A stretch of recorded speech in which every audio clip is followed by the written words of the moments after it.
ఓం నమ శివాయ.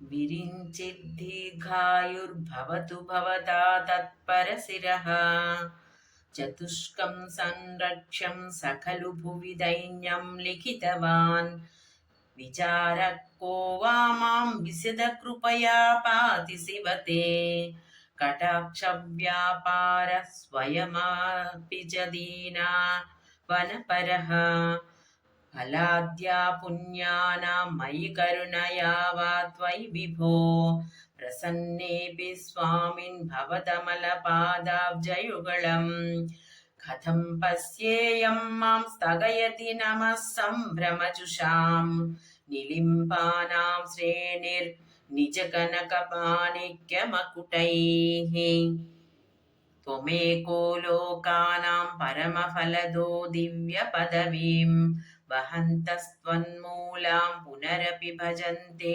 हरिमुखाः कियद्वा दाक्षिण्यं तव शिवमदासा च कियती कदा वा मद्रक्षां वहसि करुणापूरितदृशा. ఓం నమ శివాయ.